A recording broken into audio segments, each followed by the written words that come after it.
Hey everybody, welcome back to another edition of the SVP vlog, the very unproduced, unfinished, rough cut vlog that this show is. But hopefully those of you out there that watch these things have low expectations and have come to expect that we're not going to put much production value into these. So um, wanted to touch in just on a couple of things.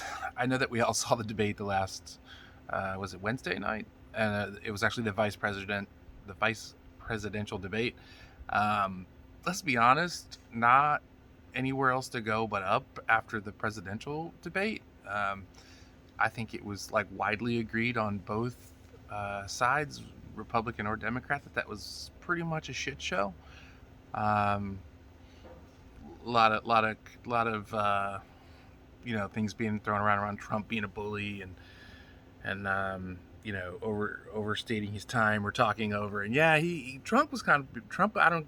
You got to admit, he was kind of being a dick, right? He was like that dude that you were arguing with in grade school, right? Who had to have the last word or the loudest word, right? And the only difference is like Pence couldn't come over and just like punch him in the fucking face, right? Like I think a lot of us like at home were like waiting for that and maybe wanting that to like say, like, you know, this has gone on too long, like, um, so yeah, that complete shit show. Expectations completely, well, there weren't any, right? There were no expectations for the vice presidential debate, and it started off, pretty cordial. I thought the debate moderator had like the backbone of a jellyfish. She didn't really seem to have complete control of what was kind of going on the stage.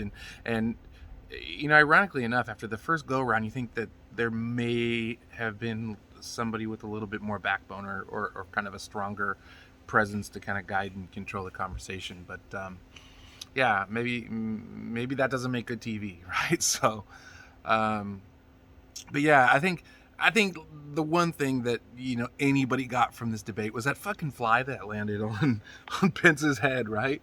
I mean, that fly was just stone cold chilling, man. For I want to say more than 2 minutes. I mean, there's actually people who timed it and put it on Twitter. So, is he that old? Like, I don't know how old Pence is at this point, but is he like in that grandpa status? Like when your grandpa falls asleep in his chair and the fly lands on his nose and he doesn't flinch, right? I mean, man, there's so many questions, right? that I get from this, and man, and of course, like the social media mafia like was at it right away, and there's some funny shit out there, whether it be flies for Trump or one of the funniest ones I saw was somebody put a meme out there that said that fly was Pence's only black friend. but yeah, but still, man, like this man's like 1 seat away from the nuclear button, but he can't get a fucking fly off his head. Like, come on. And I'm not gonna talk politics with you, but I don't know, man. That kind of concerns me a little bit, right? Like, the dude doesn't even know there's a fucking fly on his head. Uh, yeah, and pretty crazy week. Yeah, as you can see, I'm kind of changing the scene up here a little bit. I'm actually remote today from my beautiful backyard, and the weather's turned, and it's actually a little bit cooler. It's much cooler than the heat wave that we just had. So it's like, fuck it, well, let's get outside and do this from outside. Also went to the dog park the other day. I haven't gone to the dog park in a long time, and so I was at the dog park, and there was an older lady, and no offense to anyone out there, she was probably in her mid-70s, I would guess, and she had her phone up, and she was screaming into her phone, Siri, remind me, doctor's appointment, 2:30 p.m. And I'm like looking at this lady, I'm like, lady, you can't say that. much louder. I mean, fucking Siri can hear you. Siri's probably telling you to shut the fuck up right now. And so, anyways, she puts the reminder into her phone, which I'll be honest, kind of warmed my heart to see, her using Siri, using technology, right? Because usually, old people, might be in trouble on this one, but old people are mainly in the way at the grocery store and on the road, when they're in their 70s, and then you don't take old folks to be very tech savvy, but yeah, this lady was like, setting up her fucking calendar, and her on Siri, right? Good for her, man. And so, nothing wrong with that, right? Other than this lady's fucking screaming. She's probably used to talking to her old man who hasn't heard fucking out of either ear since the war, right? And but so she gets on the phone with the doctor, and this is out just in the public, and she says, I need to schedule an appointment for my husband, and it's important he come in today. And I assume they asked the lady what the man's symptoms were, and she tells the other person on the other end of the line, she's like, he's bleeding from his butt. Yeah, from his butt. And it's coming out of his butthole. It's not a cut or a boil, but it's coming out of his butt. And it started last night.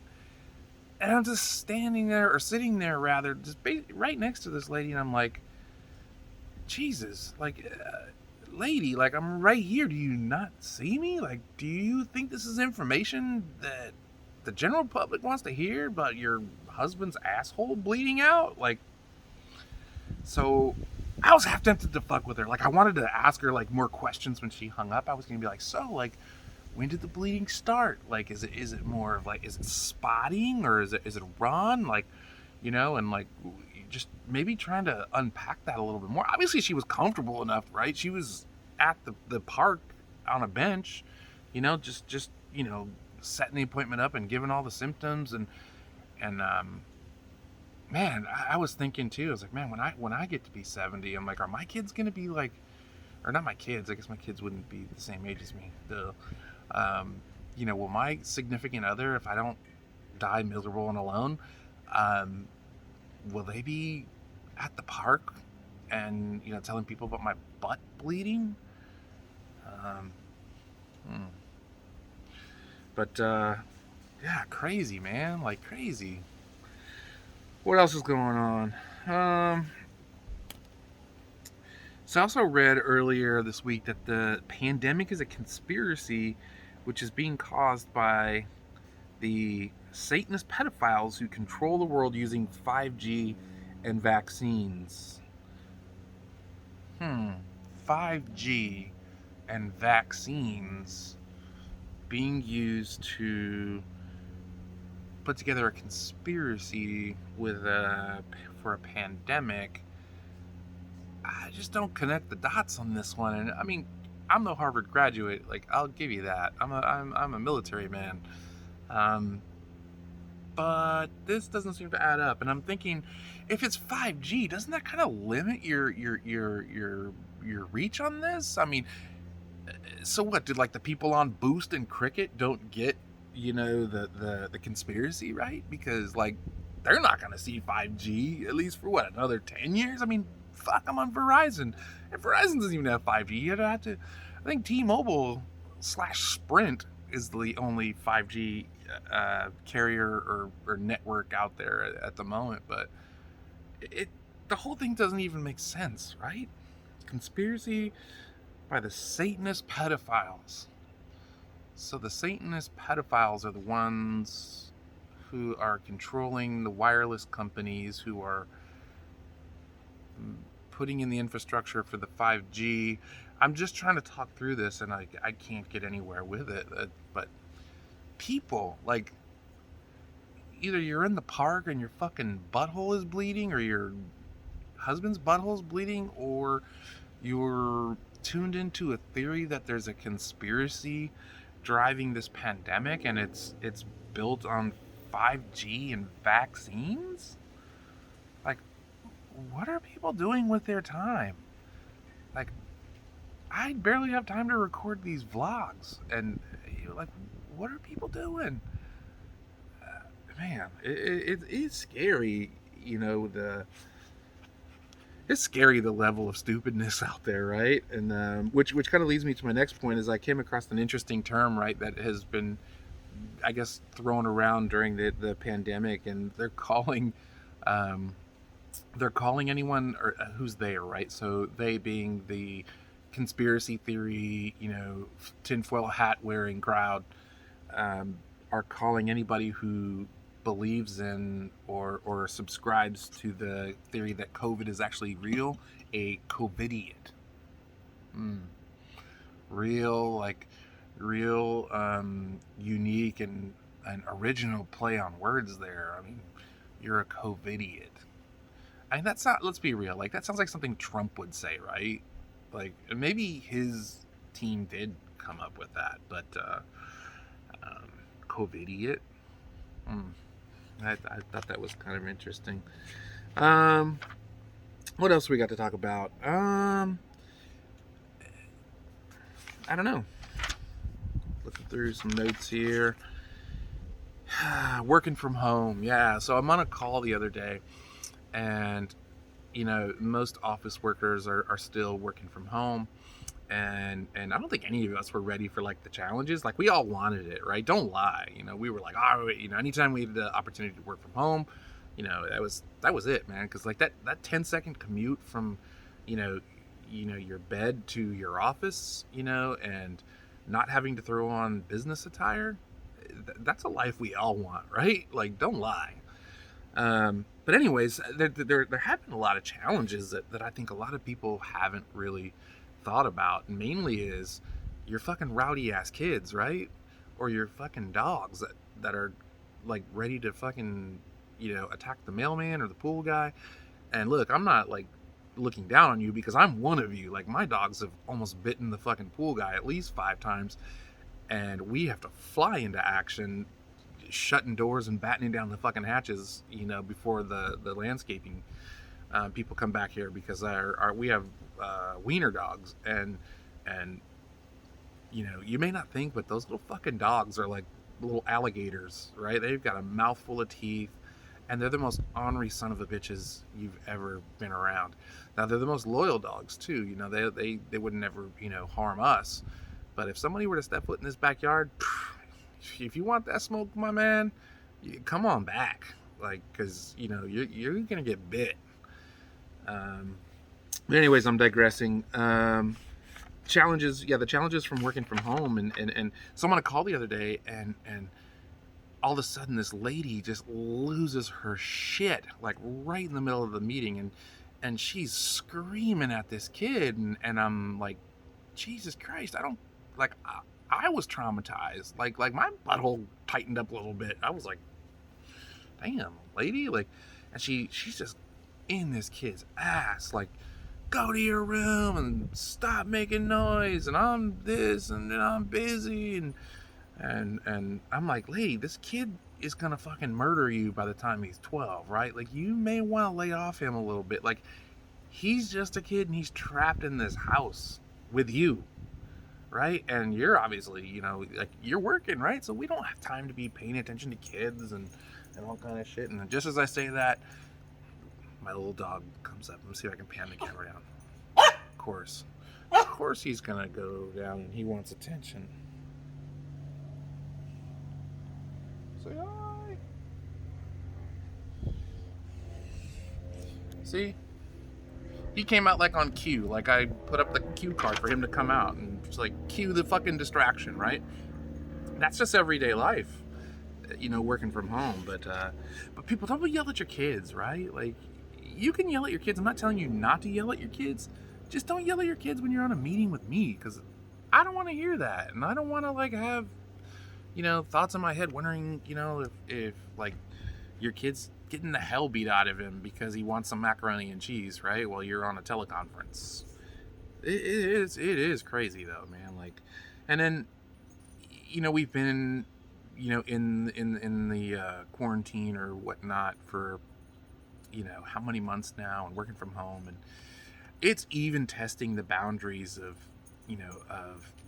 spouses and significant others and whatever, right? Because you're sitting near, a lot of us are sitting near that same person, every day, all day. So we're hearing their meetings and hearing their shit, and even when we don't want to and we're trying to concentrate. And I mean, hell, my girlfriend now, like, I feel like I could go do her job. Like, I legit, like, I'm thinking about a career change. Like, I mean, I don't want to, say too much, but she does like outsourced human resources, and I've learned so much in the past 6 months that I honestly think I could do it. Like, I could go, like, mock up a resume and kind of stumble my way through an interview, and, like, fucking presto, like, I could be an HR, outsourced services platform sales guy, right? Um, and she, I mean, shit, she knows a lot about the supply chain world as it relates to the pharmaceutical sector. Um, yeah, so we'll finish each other's sentences once we get off the phone, and she'll be like, "Well, why did you say that, or why did you answer it this that way, or did you ever consider this?" And I'm like, what? Like, but I say that kind of sarcastically, but there has been a lot of times, I will admit, where she's opened my eyes to something that maybe I wasn't thinking about, or maybe I was, being a fucking chucklehead on the meeting, and she's like, "Hey, well, you good? Did somebody hurt you? Did you not get enough hugs, or what?" And um, but it is challenging, because you're you sit next to, back in the old days, you could get up and go to work, and you wouldn't have to be around your significant other until you got home, and you guys missed each other, if you weren't married for 24 years and hated each other at that point. But for all those other people who are, not that, you were like anxious to come home and relax, and now, it's like you go to that little space, and you compute, and yeah, it's definitely like, do I want to go back to the office? No. Well, maybe I do a little bit, but I want to go back on my terms. Like, I want to go back when and as frequently as I want to go back. I don't want to have to be back there, all the time, or on a schedule that someone else has made. I want to do it on my terms, baby. But yeah, it's definitely getting challenging at this point.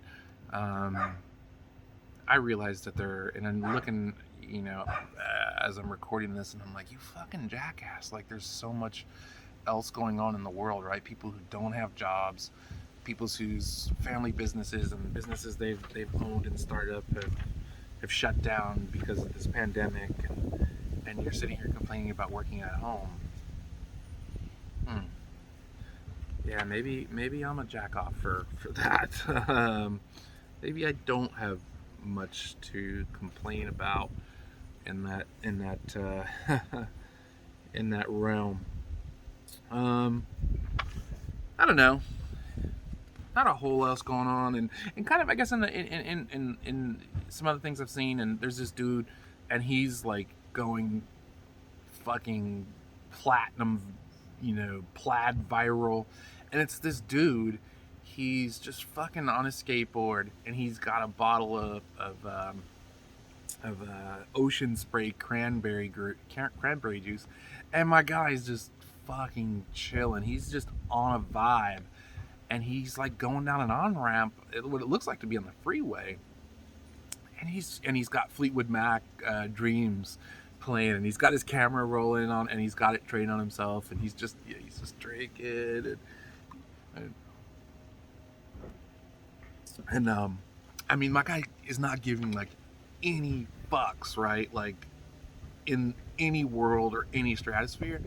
And honestly, I watched that like over and over and over, and it just made me like happy and unstressed, and like, it actually relaxed me just watching this over and over. And I'm sitting there thinking, I'm like, this guy could fucking save 2020. Like, we need to protect this man. Like, we need to put him into, like, into some custody, get the Secret Service around this man or something. But I mean, his vibe could single-handedly save the planet, right? And um, so I looked him up, on Instagram, and he's just a stoner, middle aged. I'm guessing the dude's probably somewhere in his 40s. Stoner, happy-go-lucky dancer. He just likes to dance and listen to his music and drink his juice and you know what? I mean, we all could use a little bit of that right now, right? Like, I'm sitting here thinking, I'm like, damn, man, like, I got all these fucking bills to pay and responsibility and commitments, professionally and family and all this shit, man. And this guy's riding down the fucking freeway on a longboard with Fleetwood Mac dreams, and he's totally and completely on a vibe. How do I get to that level, right? And he's on that level organically, right? Like, he didn't like frame this up and cue up the lights, and I mean, that's just, if you look at his IG, like, that's that dude just being that dude. Like, that's just what he does. Like, if I could slice off like just a little piece of that and just kind of have that little piece of that, I mean, I'd pay anything for it, right? But he turns out, like, Ocean Spray saw the video. I mean, because everybody saw it, and they hooked the dude up because he didn't actually have like a vehicle, and so they bought him a truck or an SUV, and it's a pretty nice rig, Like, I saw in a few of his videos, and I think that's fair, right? Like, they bought the dude a pretty nice truck, and I mean, for exchange of 7 million views just on Instagram. And I've seen, the Mick Fleetwood actually shot a kind of a remake of it. And I'm gonna stand up here. I'm sitting down all day, so let me see if I can adjust this camera a little bit. Of course, my gimbal's being a prick right now, but yeah. So Mick Fleetwood is made a retake on it, and he's I think that one's just as funny as the fucking dude, right? Because Mick Fleetwood's like 150, man, but he's like an old hippy dippy stoner guy too, and he's just like he's on that vibe too, right? And you can totally see it, that he's just on that level. So I salute you, hippie cholo guy. Man, I'd love to meet that dude, man, and just get on a vibe with him. But also the gyms. So I think here in I'm Ventura County, we just moved up to status red, where we can start moving businesses like gyms and restaurants back inside, at least at like a 25% capacity, and which is good, right? Because I'm tired of going to the grocery store and seeing like the Mad Max fucking Thunderdome that is my gym. Well, let me back up.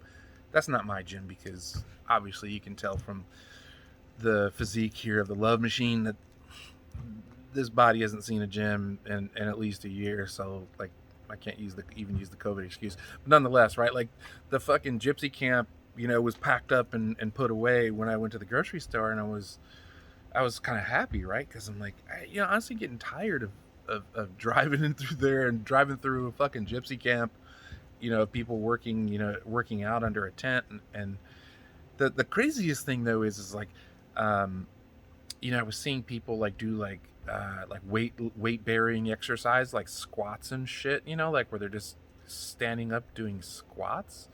And I'm like, you need to come to the fucking Ralph's parking lot to do that. Like, you couldn't have done that at the crib. So I wanted to like stop and like kind of heckle people, but my way of doing that was just kind of rolling through, just kind of putting the music up a little bit loud and rolling my windows down. And I do have a loud car, so I kind of put it in sport mode, make it so it was idling a little higher, and Yeah, pretty juvenile, right? But if you don't know that that's what you're getting, from me at this point, then I don't know what to tell you. You probably got to watch a few more of these, because yeah, I'll take it to that level. Um, but yeah, glad that the fucking gypsy camp fucking fitness centers are shut down. Well, or are back inside, right? So we don't have to see fucking Karen doing her squats and in her Lululemon tights, right, in the parking lot of the Food Lion. Another thing that I'd read too is that the Mexican pizza was taken off the menu at Taco Bell. How fucking tragic is that? The Mexican pizza, that's a staple on the Taco Bell menu, right? Like, I'm not an avid Taco Bell, um, you know, eater. Now I don't hate on too much fast food, but Taco Bell not really my jam, especially as spoiled as we are out here in California. Let's be real, like we are taco spoiled in Southern California, right? Like we've got the best taco game, I would say, arguably in the world, right? But that aside, the Mexican pizza, like that was my jam. Like 3 a.m. in the morning, shit hammered drunk.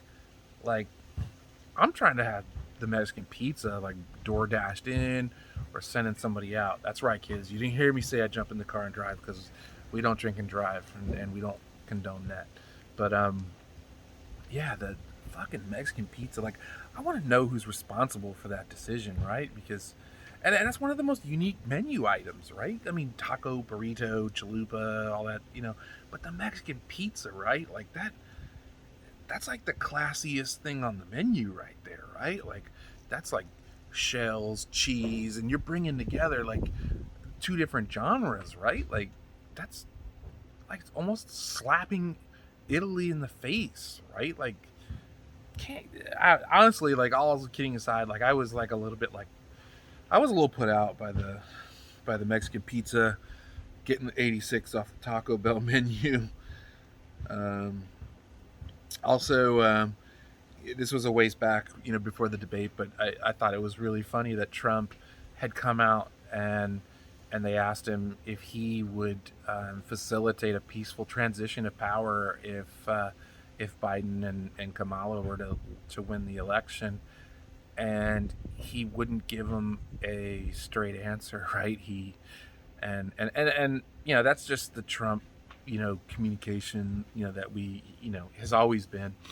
That wasn't the funny part. The funny part is like one of his boys dimed him out and was like, he said when he finished the press conference, he kind of came back into the back room of the White House with his advisors, and he was giggling his fucking ass off because he was so amused by how worked up the media got that he wouldn't give them a clear answer, and like he legit like is trolling the media, and like he thinks this shit is funny, right? And to me, it's kind of funny, right? Like I won't stand up here and tell you that I love Trump or that I hate him, um,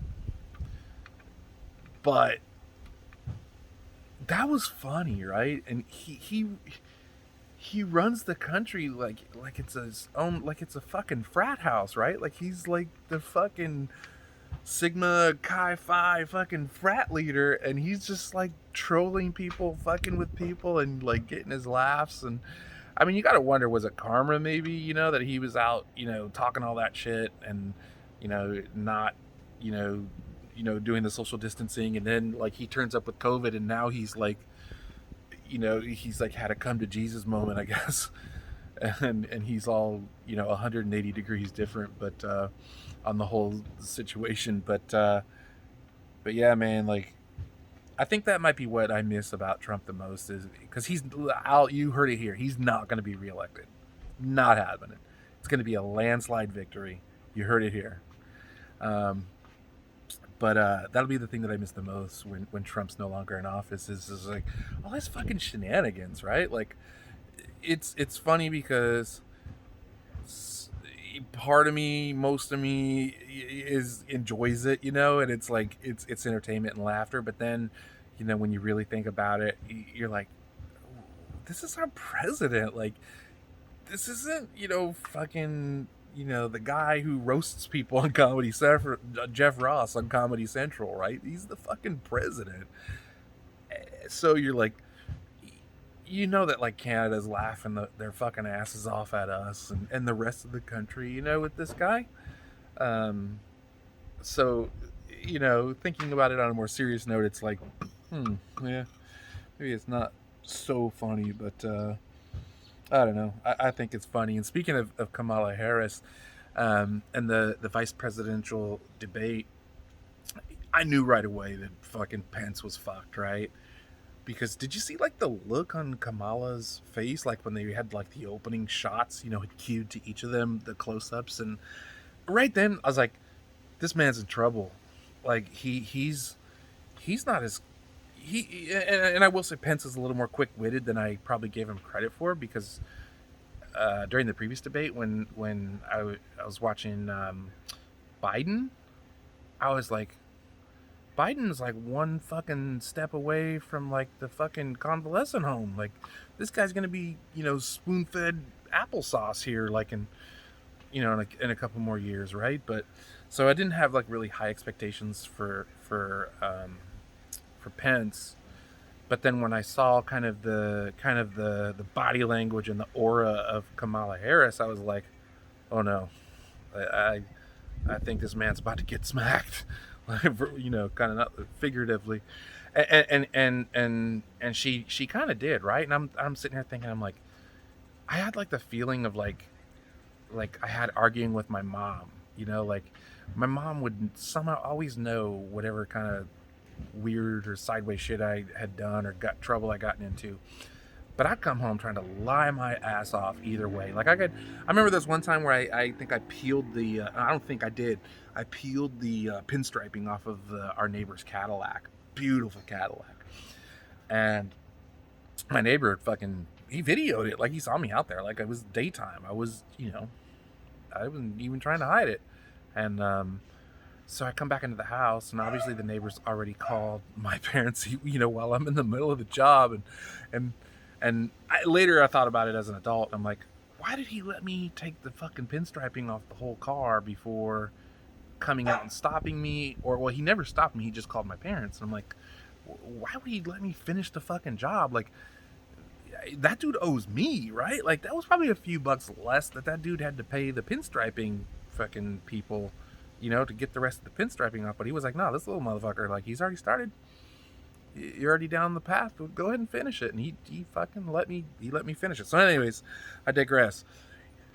I peel all the pinstriping off this fucking beautiful Cadillac Coupe de Ville. And I get home. My mom asks me, hey, what have you been doing? And it's a bold lie. I'm like, told her I was playing with some friends or something. And she's like, hey, have you seen the neighbor's car? And I was like, oh, the Cadillac? And she was like, yeah, the Cadillac. And I was like, haven't seen it. I didn't notice it when I came in. Why? What's wrong? And she's like, well, apparently somebody peeled the pinstriping off the Cadillac, and the neighbor called over here asking if maybe you had something to do with it. And I didn't know then, but I know now, right? Because I'm a parent too, and now like there's this like fucking handbook of parental psychological like games that you play, right? And so now, like as an adult, I'm thinking about, I'm like, why didn't she just like fucking ask me why I peeled the pinstriping off, wax my rear end, send me to bed without dinner, or whatever the punishment was going to be, and get on with it? Like we had to like go through like this fucking psychological, fucking square dance of mind fuck, right? And and I know why I did. Once I had kids and started doing the same shit, right? I was like, okay, now I realize why we're doing this. But no, I sat there, looked her straight in the eye, and was like, nope, I don't know what you're talking about. And she's like, what's on your hands? And I was like, I think I was messing with some paint in the garage earlier, maybe, and I had pinstriping all over my fingers, right? Like I peeled a whole fucking car's worth of pinstriping off of a car in a Cadillac, right? These things are fucking lanyards. I've got the pinstriping all over my fingers, and I'm sitting here telling my mom that I didn't do it, right? She had the last laugh, and what she did is she fucking called the police. Like, I would have much as rather just took a beating, right? Because you're like, okay, this is gonna suck. I'm gonna get my spanking, and no, my parents didn't beat me as a child. I wasn't abused, but my parents spanked me. If I fucked up or put a toe out of line, I got swatted in the ass, or I got you know, I got spanked. Like, and that's a story for another day. But anyways, I would have preferred to have been spanked, on this, right? Because you get your spanking, and yeah, it sucks, it hurts, you cried, you gotta do the shame walk to your room, like sniffling, but you get over it. 20 minutes later, you're good. You're in your room and you're grounded, but still you're chilling, you're good, you're safe. So my mom, she ends up calling the fucking police. I'm like 11 years old, right? She calls the police, tells me she calls the police, and I'm fucking scared out of my mind. Like, I'm like thinking, am I going to go to jail? Like, what's going to happen? And so my first instinct is to call my grandma, because my grandma would never let anything bad happen to me, right? And God rest her soul. And so I call my grandma, and I'm like, Grandma, I did something really bad. My mom called the police. And my grandma, for the record too, my grandma was like always that person where my mom would bring us over to her house when we were kids, and it would be like right before dinner or whatever, and like my grandma would be giving us cookies and candy and shit. My mom would be getting mad. It kind of amused me to see my mom get mad, because my grandma would be stuffing cookies down our throats, like 15 minutes before dinner. And so I thought I had an ally, and I called Grandma, and she was like, yeah, that's pretty bad. I don't know what the law's gonna do with you. And I'm like, fuck, even my grandma, my one ally, she's not riding with me on this. So got off the phone with Grandma. I literally went back to my room and hid under the bed, and waiting for the police to come. And the police, I hear this knock on my door, and I'll have that knock on the back of my head for the rest of my life. So my mom calls me out, and the police officer takes my bike, right? Like, I mean, if you were a kid in like in the late 80s, mid 80s, and early 90s, like your bicycle was like your cell phone, right? Because that's how we knew where our friends were. Like, if all the bikes were at somebody's house, that's how you knew where the shit was going down and where everybody was, right? Or if we were, doing whatever we were gonna do, we hop on the bikes, man. We'd be across town, doing whatever. But anyways, the cop took my fucking bicycle, puts it in the back of his squad car in the trunk, and he asked me my name and some questions, and I just give out and start crying. Like, I went full bitch mode. I mean, I'm only 11, right? But I went full bitch mode, and I'm like, oh, I did it. I'm sorry. I take my bike. I don't want to go to jail. And like, I could see, from the corner of my eyes, at my older brother laughing his fucking ass off. Like, and I'm like, it didn't dawn on me to think that maybe that this was set up, because I just was too young and didn't know. But thinking about it now, like, my brother fucking over there fucking dying, like, come on, man. Like, I would have flagged you down or signaled you, man. I would have, if it was me, like, I would have had your back like that. But not my brother. I think my brother always enjoyed, he didn't enjoy seeing me in pain or hurt, but I think he enjoyed seeing me have a hard time with shit, right? Because my brother was very not social, right? And I was always very social. I know that shocks you, right? Like, I was always really social, always had a lot of friends, always was out doing shit. My dad would tell you that I think I was 12, 11 or 12, and some parents came over one day, and he said it was like at least three or more came over and said that I was charging people to be their friend. Which I don't remember that, but honestly, I wouldn't put that past me. And then I do remember when I was 14 or 15, And I would go stay at my dad's house for the summer out in Whittier, which is a suburb of LA. And there was this girl in the neighborhood, and she was like 18 years old and driving. She had a little Volkswagen bus, and we were we were gonna go out one night, and I'm 14, and she shows up to the door, and my dad answers the door, and he was like, "Who the fuck are you?" Like, and she's like, "I'm here for Sean. We're gonna go to the Hollywood Bowl tonight." My dad's like, "Sean, you're not going to the Hollywood Bowl tonight?" Like, she's like, "What? You have plans? Did you make plans to go to the Hollywood Bowl with this girl?" And I'm like, "Yeah, that's my friend from down the street or whatever." And I was like, "Dude, it's all covered, man. She drives, and I've got my own money." I mean, living at my dad's house, like he was a business owner, so he always had cash, right? And this was probably 1987, 88, right? So there wasn't all like the cash apps and all the digital, currency that, world that we live in now. So my dad always had a lot of cash laying around. So like on a weekly basis, like for me to like, get my hands on 20, $30, which in 1980 something, that was, it was enough for a 14-year-old kid to get around. And anyway, so I'm like, "No, Dad, I got this all covered, man. Like, I got my own money. She drives." I'm like, "She's got a license." I'm like, show him your license." And my dad, like, the look on my dad's face, and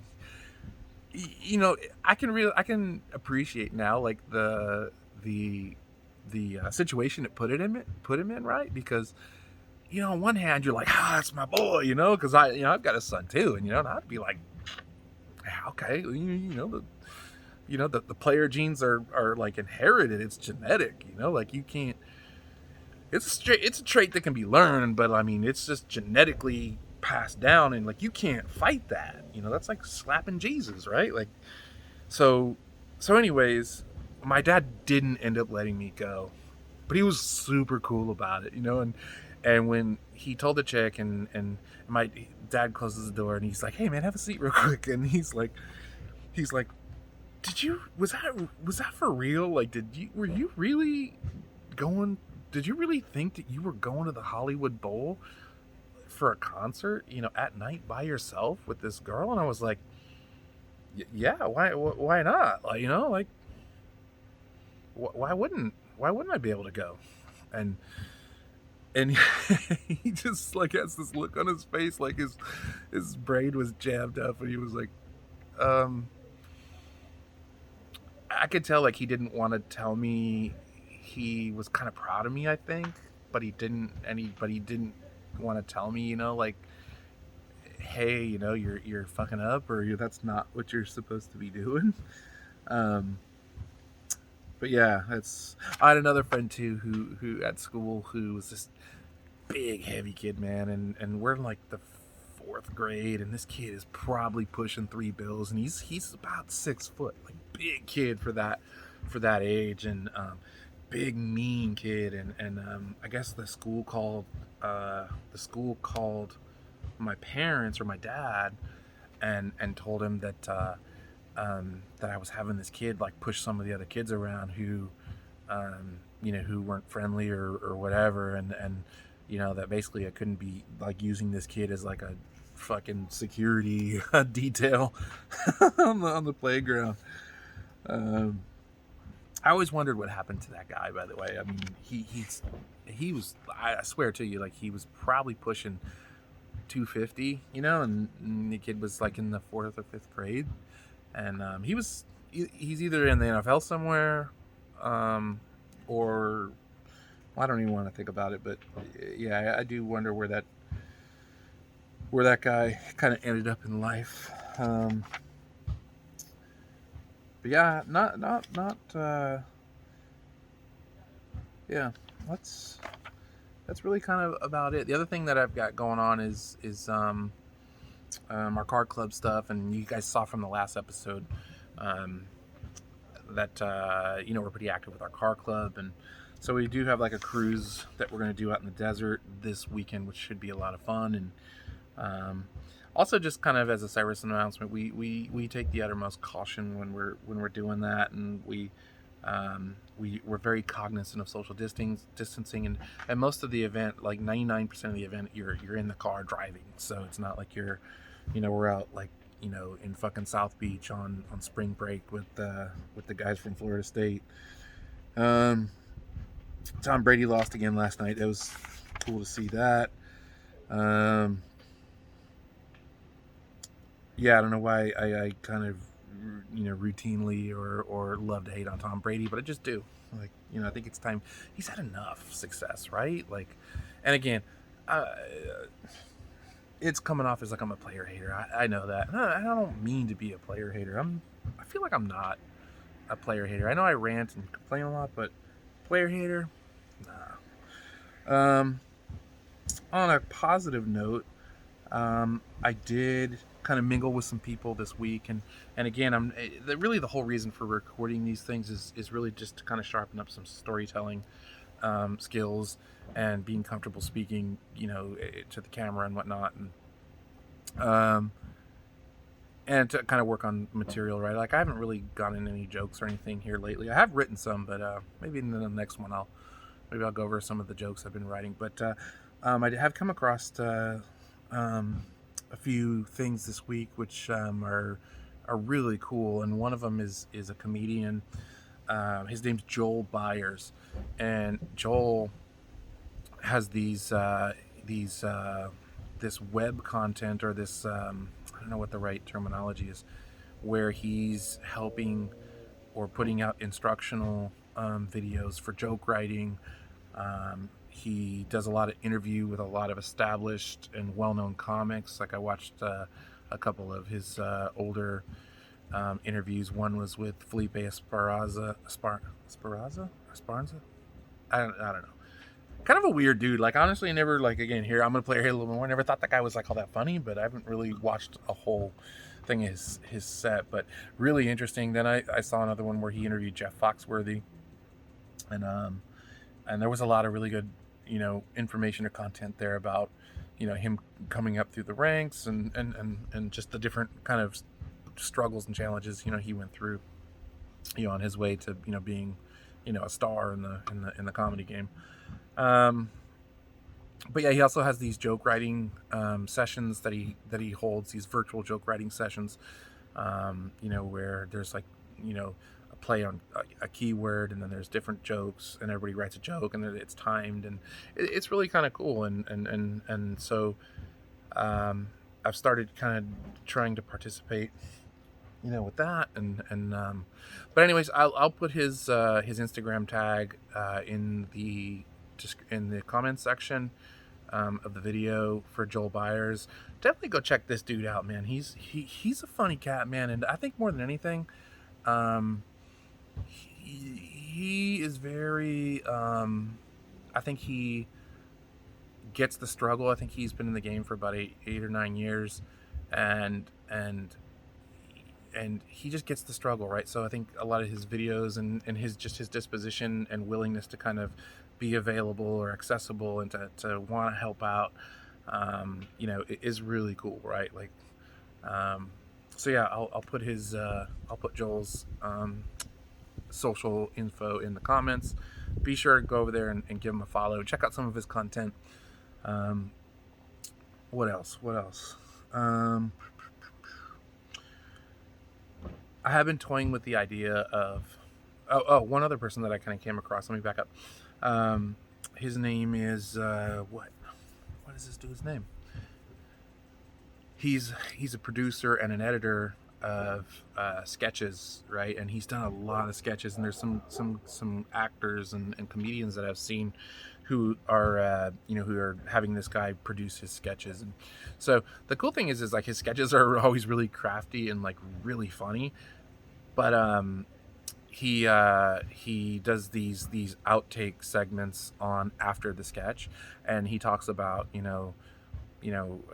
various things, whether it be the content or the script or the the location or how they were shooting it or whatever. It's super interesting, but more than anything, the sketches are like super funny. And man, shame on me for not remembering his name right now. That's awful. But nameless friend, guy, sketch writer, editor, producer, tip of the cap to you. Enjoy your content, and I'll also put your social tags in the comments section of the video. So please go check those guys out. Subscribe. And yeah, good times. Another guy too. I kind of chatted with him a little bit, on direct message, and it feels so awkward, because you're just cold messaging somebody like, hey, like, how do you do this, or how do you do that, or just trying to strike up small talk, and it's super awkward. But at least me, I'm in a position where I don't know anybody in the sketch or stand-up comedy game. Well, I have a few friends, but let me back up. Not friends, acquaintances, or people that I've met. So basically, I don't know anybody is what I'm saying. So I'm gonna have to kind of knock down a few doors and kind of not be shy or jealous. So yeah, don't look forward to kind of landing in people's DMs and asking them a bunch of questions about how they put a sketch together. Which, the reason I'm asking all the questions is obviously just trying to soak in as much as I can. I do have an idea for a sketch that I'm not going to say I'm writing right now. I need to learn how to write it. But I do want to do, and I want to do it with my car club, and the sketch I want to put together is the there he goes, is the average car guy, at a car meet, because there's so many different, nuances and kind of idiosyncrasies of the regular car guy. And when I say car guy, of course I mean car guy and car gal, but I shouldn't have to clarify. When you say car guy, it's a universal term that could be for a male or a female. Do we have to change that? I don't know. I'm just totally kidding. So anyways, yeah, I want to write a short a short sketch, using some of the people in my car club and their cool cars, for the average, your average car meetup, and with your average car guy, quote unquote. I see my co-host back here. She's lurking in the background. She doesn't want to come out here. Man, I've had to carry the load on this one all by myself. But so yeah, so looking forward to that. Also looking forward to maybe once things are getting back into the clear and we can safely commingle with people. You can see over here, I've got a pretty nice backyard. It's pretty spacey back here. Nice little pool. Got some deck chairs over there with the tent set up, but it used to be really hot. Beer pong table for eating. Pretty cool little slide. But anyways, we've got some room to work with back here, and I thought about hosting a comedy night, right? So I'm like, all right, well, why not make my first comedy night my own comedy, my own special, right? I'm gonna shoot a fucking Netflix special back here.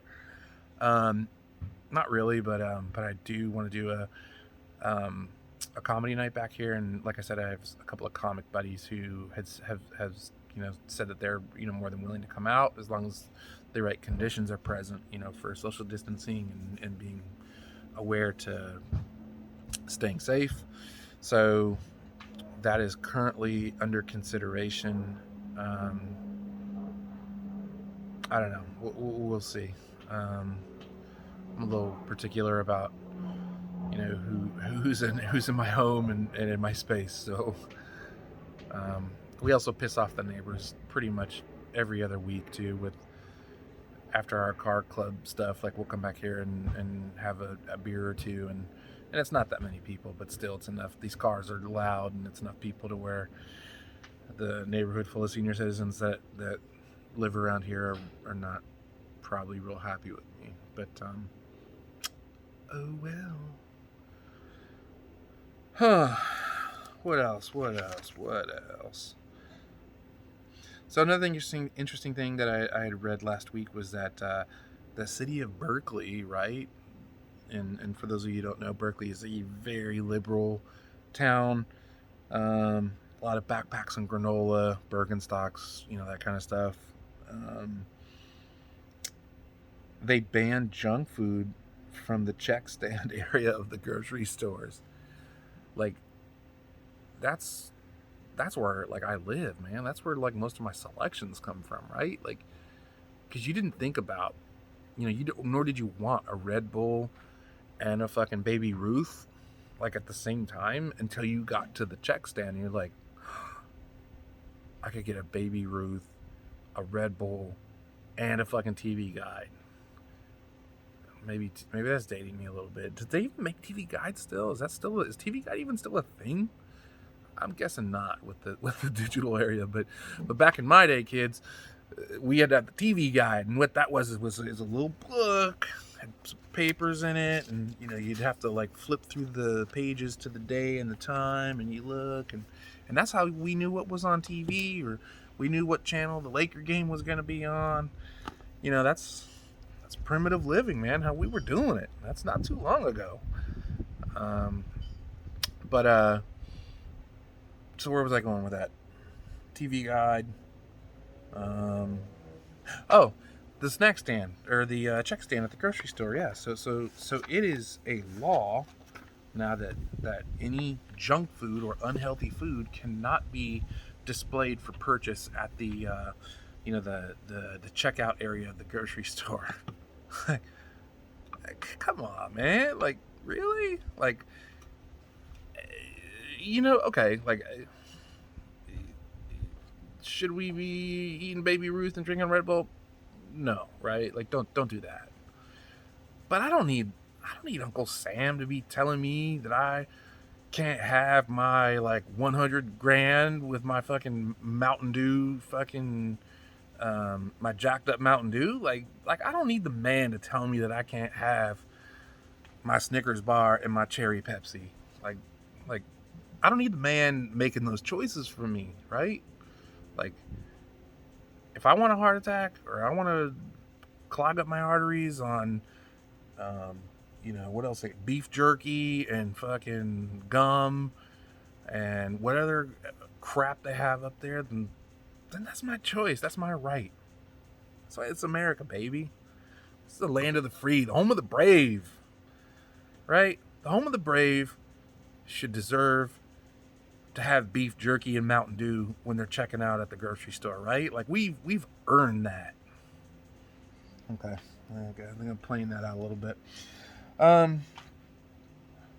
Yeah, I going back to a couple of episodes ago, I was talking about Joe Rogan, and so I've kind of been listening to some of his interviews, and since he's got his new studio out in Texas, and I'm just gonna say it, like, again, more hate. God, man, I'm a lot of hating on this episode. They suck.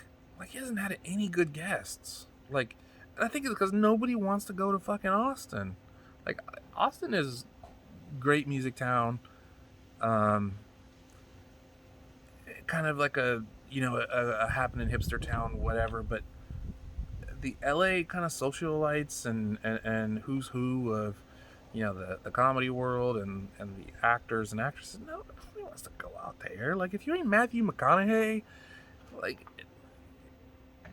nobody wants to go out there, right? So, like, they suck, man. Like, I shouldn't say they suck. That's a little strong. The podcasts on the Rogan experience have not been all that. Says the guy has zero production value, just talks into a camera, rambling on about just random fucking shit, right? Is critiquing the guy who's like at the fucking peak of the mountain in the fucking podcast and fucking vlog game. Hey, you fake it until you make it, right? Anyways, guys, be well out there. Laugh a little bit, like, as my guy, and I'll put the link to him to him. I can't remember his name either. Like, I don't know why I'm having like a fucking moment. It's probably karma because I was roasting on old people and now I can't remember like what I had for fucking breakfast yesterday. But um, I'll put a link up to his video as well, where my boy's like on the cranberry juice, just vibing on the Fleetwood Mac. But like, give that a look, man, and let it sink in, and just chill out for a minute, man. Like, life isn't so serious, right? Like, and like, we're live for the moments, like, all we have are these moments, and the moments that, whether they're with the people that we want to be around, or doing the things that make us happy. And I don't know why I'm going off on a tangent here, or a philosophical tangent, but what I'm trying to say is just be well to each other, enjoy the moment, be in the moment, and if your moment right now isn't what you want it, change it. Like, we can do that. Like, it's the beauty of life, and of being in America, right? So if you don't like what you see in the mirror, we can change it, and be well to each other. Sorry to get all philosophical with you guys there. That's not normally my bag, but it's been a lot of fun. I do have some great guests that I've got lined up to get on here. Just to kind of give you a teaser. I've got one cat who's a young entrepreneur. He's got his own mobile store down in the LA area, and this cat, like, he's self-made, and he's got some really big dreams, and honestly, I've never seen another guy who is so positive and positively minded and very supportive of others, like, kind of using positive support of others to pick himself up, with that not being the intent, right? Does that make sense? So it's this cat. He goes by the name of Pikachu, and I think it's just a nickname that he picked up very early in life, and he's got Pikachu everything. Even his store has, like, Pikachu themed. Kind of a joke, but we'll get into that a little bit later. But next week I hope to get down to his shop and just kind of just chat with him, chop it up with him, hear his story, and I think that should be really interesting. Also, I'd like to, what am I saying? I've got another guest in mind who's got a really interesting story, and he's got a really cool car too. So we've got some good stuff coming up. I am going to try and get some footage this weekend from the car meet. I don't know if I'll do it live or not, but check that out. As always, if you're not a subscriber, hit the channel, subscribe, follow, and like. I will follow and like you back if I see that you've subscribed. I'll at least go give your channel a cruise, and if it's got some shit that kind of makes me smile, laugh, or I'll subscribe back. But have a great weekend. Be well to each other out there. Peace.